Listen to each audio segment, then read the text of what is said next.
Cool. All right, thank you guys. Yeah, so my name's Justin. I'm going to be talking about elevator moments. Has anybody heard of an elevator moment?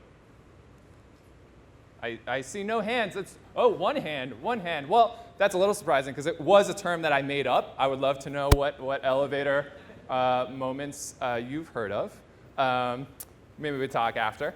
I'm going to talk about elevator moments, term that I made up. Hopefully it'll catch on. I'm really looking forward to it maybe trending today on social media. There's some hashtags up there. It's great. My name. But before I go into elevator moments, I want to talk a little bit just about myself. Right? Kind of makes sense. I'm a design researcher. I work for a company called Electronic Inc. And in preparation for this talk, I decided to kind of map out a typical day for myself. So I mapped out a day at work, productive day at work. What am I doing during this day? A day in the life of Justin Weir, right? So you can see that let me just, so I can walk, right? I like to walk as I talk, right? So day in the life of Justin Weir, right? We got some productivity there, right? Some dips, some valleys. What do I do, right? So in the morning, right? Probably spend a little bit of time clearing out my email, right? I'm pretty productive during the morning, right? From probably about 7:30 to 8:30. Around 9 or so, my productivity drops, right? The rest of the office arrives, right? I'm pretty unproductive then, right? Everybody's coming in, they say, hey, right? Talk to them. It's great. Then, finally after, a couple minutes, 30 minutes or so, I finally start getting into the groove again, right? My productivity increases, right? I'm doing some interviewing, synthesizing information, a lot of what Jim talked about. That's kind of what I do all the time. Some contextual inquiry work, talking to people in context, learning about what they do and how they think. Then, I'll spend an hour for lunch. Maybe I'll eat some. Maybe I'll go to the gym, right? Productivity, obviously, very low then, right? I continue on, right? In the afternoon, I'm pretty productive. I'm doing some more, maybe some whiteboarding. Maybe I'm building a presentation. And then finally, I go home, right? So pretty standard day in the life of Justin Weir. That's what we were seeing up there. But what I noticed during this time was that there's actually 4 moments, at least, during the day that I'm calling elevator moments. You can see kind of where they are. So let's talk a little bit about elevator moments. Look at that, slow animation. So elevator moments, right? Here's a great photo, which I think really kind of encapsulates elevator moments. So now is the time for audience participation. So what are you guys seeing in this photo? Anyone? Silence, yeah. There's another hand. The guy at the right doesn't look very happy at all. No, exactly, right? What about the other people? It's kind of awkward. They're kind of waiting for something to happen, right? This guy in the middle doesn't even know what to do with his hands, right? He's kind of up here. Right? What do I even do with this? But he does have his phone down here, right? He's got this opportunity there, right? So this is what I'd call a great example of an elevator moment. So it's an awkward period of time between actual work, right? When you're on the elevator, you're on an elevator for 30 seconds, maybe a minute, depending on how many people are on there with you, right? There's not a lot of time for you to actually do anything. This guy in the middle, maybe he's trying to do something, maybe he's trying to check his phone a little bit, right? There's not a lot of time to do anything, but there's almost too much time to make you feel guilty, right? You feel a little guilty, right? It's often just long enough where you think you should be doing something productive, but you don't really have time to do anything productive, and you don't really have the resources to do anything productive, right? You've got your phone, maybe, but a lot of your phone, right, you can't really get involved in an activity working on your phone during that short period of time, right? So that's what I call an elevator moment. But it doesn't have to be restricted to elevators, right? There are coffee moments, right, throughout the day. I'm waiting on my Keurig to brew. That's another 10, 15 seconds that I'm waiting for that. Then I'm just kind of awkwardly, twiddling thumbs, doing whatever I want to do, right? Coffee moments. There's meeting moments, right? This sad, unfortunate soul showed up a little bit early to her meeting, right? And now she has the 2 minutes to wait for everyone else to arrive to her empty office, right? But again, right, she doesn't have time to really focus on anything. She doesn't really have time to do any work, so she's probably sitting there maybe checking her email, maybe looking at Facebook, right? not a lot of time to actually get anything productive done. Right? There's toilet moments. A lot of people use their phone in the toilet, right? That's this new wave, right? I think something like 47% of people actually admitted to using their phone in the stall, right? This is a period of time where you're not really being productive, right? But there's opportunity for you to be potentially productive, right? There's also microwave moments, right? I'm sitting there waiting on my microwave, 2 minutes, right? 2 minutes is not long enough for me to actually get anything done, but it's just long enough where I feel like I should be doing something. Right? So lots of moments throughout the day, and these moments, they kind of stack up, right? So if we take a look back at my productivity chart, right, this great day in the life of Justin Weir actually becomes a very unproductive day in the life of Justin Weir, right? I'm waiting on my microwave food, I'm waiting on my tea to brew in the Keurig, right?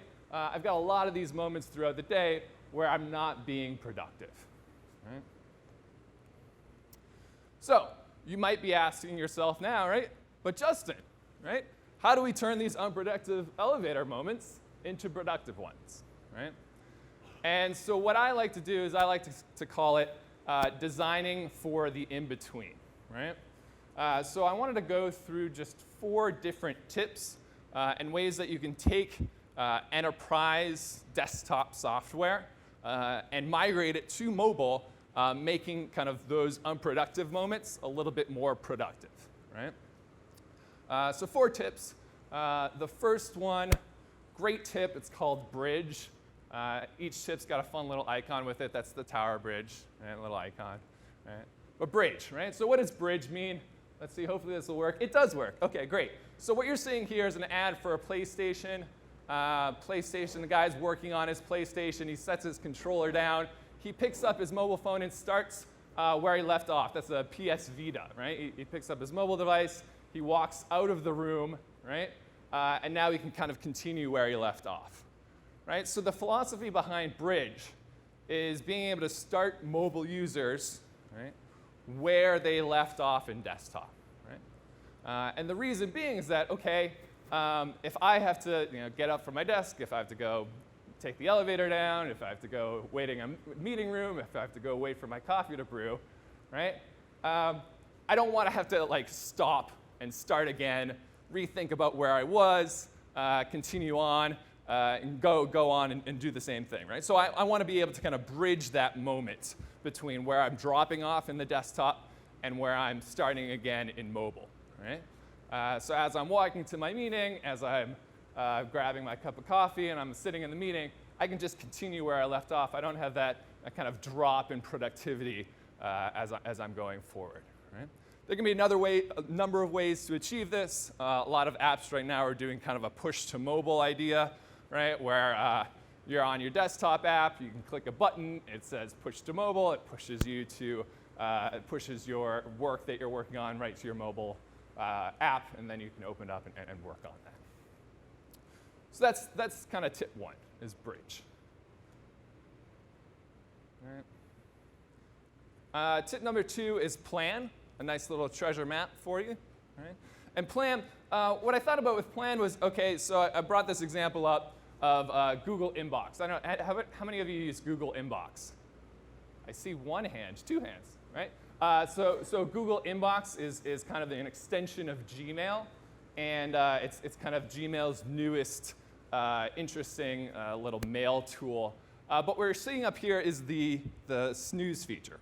So what the snooze feature is all right, I can go through my mobile device. I can go on and I can do this both on my app or on my desktop. But I can go through my emails and I can tell it to snooze for later, right? So it'll send it back in the background. It won't be in my view, but then it'll come up, right, a little bit later in my day. I can choose any time that it's going to come up again. I can choose whenever I want it to come up again. I can choose an hour ahead of time. I can choose 5 minutes. I can choose end of the day, right? And so this way, if I'm just kind of working with mobile, obviously I don't have the tools or the capability to really invest myself in creating anything right now, right? Mobile's not a great tool for actually authoring things, right? Big, long emails, Word documents, et cetera, things that enterprise users often do, right? But mobile is a great place for me to quickly be able to kind of prioritize and plan out the rest of my day, right? I can get an email on my mobile device. I can kind of snooze it, send it for 20 minutes from now when I know I'm going to be in the office or at my desk actually doing work, right?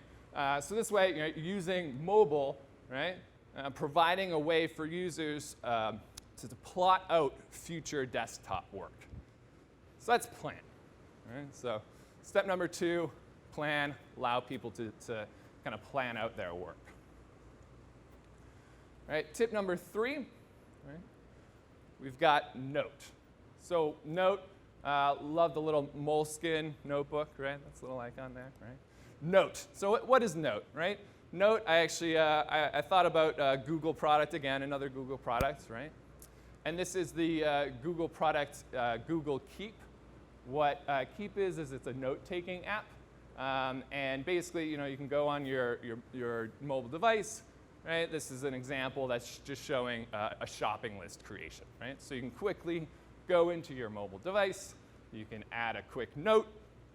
You can detail out what that note is. You can add a few little list items there.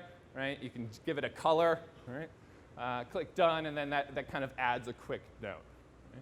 Right? And so mobile is really good for that, right? Rather than spending a lot of time sitting and authoring a long-winded email or a long document, right, which a lot of our enterprise users are doing, right? Mobile is good for just kind of quickly documenting things, right? I've got this moment of inspiration. A lot of times moments of inspiration strike when I'm riding the elevator, right? When I'm on the train, when I'm walking, waiting on my coffee to brew, right? And the ability to add kind of these quick snippets of notes, add this kind of quick commenting while I'm out and about, while I'm experiencing one of these elevator moments, gives me that capability to kind of keep track of what I was working on, but plan it out for later, right? So the idea behind Note is kind of, rather than force task completion, a lot of times we kind of say, hey, user, you didn't fill out this whole form, right? You didn't complete all of the questions, right? But when I'm out and about with mobile, right, I don't really have the time or effort that I want to spend on completing this whole thing, right? So rather than force task completion, really allow mobile users to quickly jot down just kind of snippets, right? Little pieces of information, save those so that they can work on those later, right? And this happens kind of when the inspiration strikes, right? That's the beauty of mobile, is that you can kind of quickly jot it down whenever you want. Okay? So that's Note. And then 4 is Surface, lovely submarine diagram, right? A little icon for surfacing. That's great. So Surface, the idea behind Surface, and this was a really fantastic GIF that I kind of pulled off the great World Wide Web. But the idea behind surfacing is that right, there's a lot of information in desktop apps, right? Lots of information. A lot of times when we design desktop apps, right, we put in a lot of features and functionality that almost rarely get used, right? So they're kind of living really deep down here, right, in the bottoms of the ocean, right? Not a lot of users are really going towards that, right? But, right, designing for the in-between allows us, right, to kind of surface those moments when you're just pulling it up on mobile. This is just an example of just kind of a swiping interaction that's kind of refreshing or showing you different pieces of information, right? Stumble Upon is an app that does this very similar thing, right? You can kind of just swipe through different pages. It'll surface really interesting pieces of information, really interesting pages, web pages. Tinder is a great example of this too, right? You swipe through Tinder. I don't know if this is the audience for Tinder, but mobile dating app, right, where you're swiping left or right to kind of say, yes, I might want to meet this person. No, I don't really want to meet this person, right? But it's kind of servicing relevant people that you might want to meet, right? So the idea behind Surface really is kind of using simple interactions to surface rarely used information, rarely used functionality, or present information in a new and different way for what I like to call a serendipitous discovery, right? If all of this information is sitting down here in the desktop app, it's really kind of really deep. It's not really accessible. It's not really available. but if I can pull it out on my mobile really quickly and just kind of swipe through, oh, this is interesting. This is presenting information in a new way. I didn't have to run this report. It's presenting me kind of an automatically run report. I get that information, and then I can kind of swipe to the next one. Oh, okay, this is a new thing that I didn't know about, right? So in that moment, that time span when you're not really able to be productive, this allows you a way to kind of figure out or find new things that you might want to look at. Right? So that's Surface. Right? So what I want to end you guys with is that overall, we hear designers talk a lot about designing mobile for context. You know, we're always about, right, mobile's really about context, right? We put these great pictures of trees, like the foggy mountaintops, right? It's always about context. It's always about how people are working in the moment. It's these micro moments. It's these interactions that people are doing at the bus stop. They have to pull out their train and find the, or pull out their mobile, find the schedule information, right? They have to be at the store, pull out their phone. They get product reviews. They get access to their credit card and Apple Pay, et cetera, right? But designing for mobile is not always about designing for context, right? Even though that's a great idea and that's often what people do, it's not always about context because really, what's the context of a break room, right? For enterprise users, right? This is the context, right? They're in a cafeteria, they're in their elevator lobby, they're in their kind of cubicle, right? What's the context for that? So how do you really design a mobile device for that context? It's really hard, right? So thinking about kind of rather designing exclusively for context, right?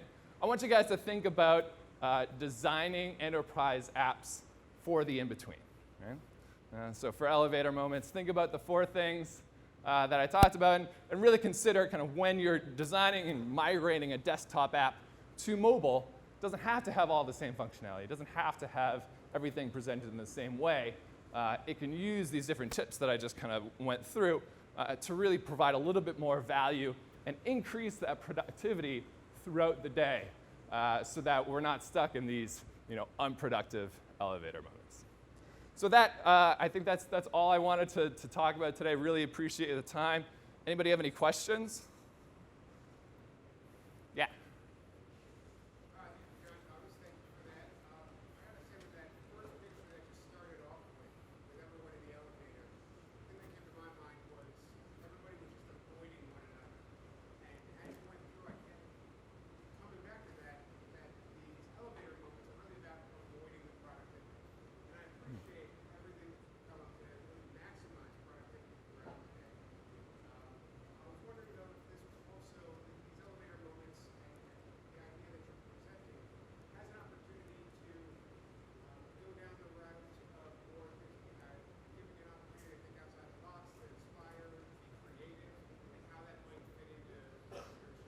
Yeah, absolutely. So the question was basically designing for these elevator moments, right? In the sense that we're kind of designing people interaction out of the equation in a sense, right? We want everybody in that elevator to kind of be looking down at that phone to maximize productivity. Is there a way to kind of think about designing for these elevator moments as a way to kind of inspire interaction and create a more easy kind of communication between people? I think absolutely, right? I only walked through kind of 4 different examples, but you can think about each of them as a way to inspire, inspiration and contact and creativity between people. The biggest example that I was thinking about as I was going through this was the Surface idea, and the fact that a lot of the requests we get as a consultancy is like, okay, I want to be able to pull my iPad out during a meeting, and I want to be able to kind of quickly show the sales numbers for next quarter,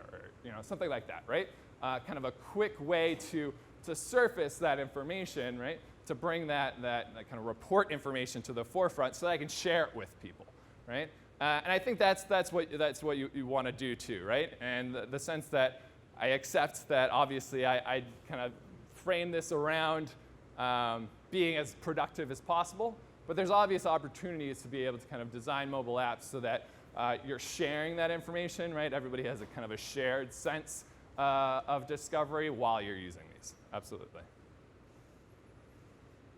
Cool. Any other questions? We have time for one or two more. Okay. Thank you Cool. very much. Thank you.